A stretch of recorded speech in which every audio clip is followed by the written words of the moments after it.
Hello నమస్తే welcome back to my YouTube channel వెసీ paradise. I am Gajavalli Sai Sahiti. ఈరోజు special ఆలు స్టఫ్డ్ క్యాప్సికమ్ కట్లెట్. రొటీన్గా చేసుకునే కట్లెట్స్తో పోలిస్తే దీని ప్రాసెస్ కొంచెం డిఫరెంట్గా ఉంటుంది.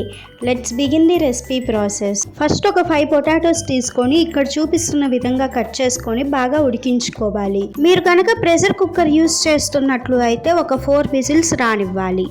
ఇప్పుడు ఉడికించుకున్న పొటాటోస్ని పీల్అవుట్ చేసుకొని ఇలా ఒక బౌల్లోకి తీసుకొని ఇక్కడ చూపిస్తున్న విధంగా ఎంత మెత్తగా వీలైతే అంత మెత్తగా మ్యాష్ చేసుకోవాలి.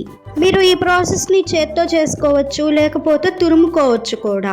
ఇలా మ్యాష్ చేసుకున్న పొటాటోస్లో మీ టేస్ట్కి తగినంత సాల్ట్, మీ స్పైస్ లెవెల్స్ని బట్టి కారం, కొద్దిగా పసుపు, 1 టీ స్పూన్ ధనియాలు జీలకర్ర కలిపి చేసిన powder, 1 teaspoon garam masala, 1/2 teaspoon chaat masala, 1 teaspoon అల్లం వెల్లుల్లి పేస్ట్, సన్నగా చాప్ చేసి ఉంచుకున్న ఒక 2 ఆనియన్స్, పెద్ద ఉల్లిపాయ అయితే 1 సరిపోతుంది. తర్వాత ఒక 3 పచ్చిమిర్చిని సన్నగా కట్ చేసుకొని యాడ్ చేసుకోవాలి. సన్నగా చాప్ చేసి ఉంచుకున్న గుప్పెడంత కరివేపాకు, గుప్పెడంత పుదీనా, గుప్పెడంత కొత్తిమీర యాడ్ చేసుకోవాలి. మీకు పుదీనా ఫ్లేవర్ నచ్చకపోతే స్కిప్ చేసుకోవచ్చు.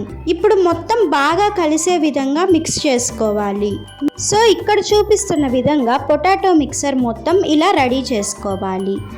ఇప్పుడు మనం కార్న్ స్టార్చ్ స్లర్రీని ప్రిపేర్ చేసుకోవాలి. దానికోసం ఒక బౌల్లో అప్రాక్సిమేట్గా ఒక 50 గ్రామ్స్ కార్న్ ఫ్లోర్ని తీసుకొని అందులో మీ టేస్ట్కి తగినంత సాల్ట్ని యాడ్ చేసి బాగా మిక్స్ చేసుకున్న తర్వాత ఇందులో కొంచెం వాటర్ని చేర్చుకుంటూ ఇక్కడ చూపిస్తున్న కన్సిస్టెన్సీలోకి వచ్చే విధంగా కలుపుకొని పక్కన పెట్టుకోవాలి.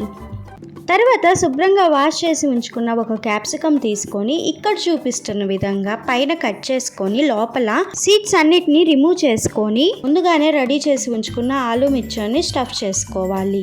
సో ఇక్కడ చూపిస్తున్న విధంగా ఆలుని బాగా స్టఫ్ చేసుకున్న తర్వాత స్లైసెస్గా కట్ చేసుకోవాలి. ఇలా ప్రిపేర్ చేసుకున్న క్యాప్సికమ్ స్లైసెస్ని ముందుగానే రెడీ చేసి పక్కన పెట్టుకున్న కార్న్ఫ్లోర్ స్లర్రీలో డిప్ చేసుకొని వాటిని బ్రెడ్ క్రమ్స్ తోటి పూర్తిగా కోట్ చేసుకోవాలి.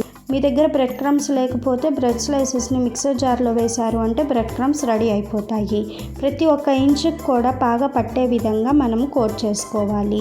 తర్వాత స్టవ్ మీద ఒక కడాయి పెట్టుకొని డీప్ ఫ్రైకి సరిపడా ఆయిల్ యాడ్ చేసుకొని బాగా హీట్ అయిన తర్వాత రెడీ చేసి పక్కన పెట్టుకున్న కట్లెట్స్ని యాడ్ చేసుకొని మీడియం టు హై ఫ్లేమ్ మీద గోల్డెన్ బ్రౌన్ కలర్ వచ్చేంత వరకు ఫ్రై చేసుకోవాలి. సో ఇలా రెడీ అయిన కట్లెట్స్ని వేడిగా సర్వ్ చేసుకుంటే చాలా టేస్టీగా ఉంటాయి.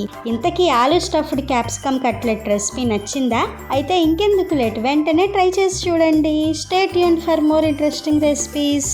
Please do watch, like, share, comment and subscribe to my YouTube channel. Thank you for watching. Bye bye.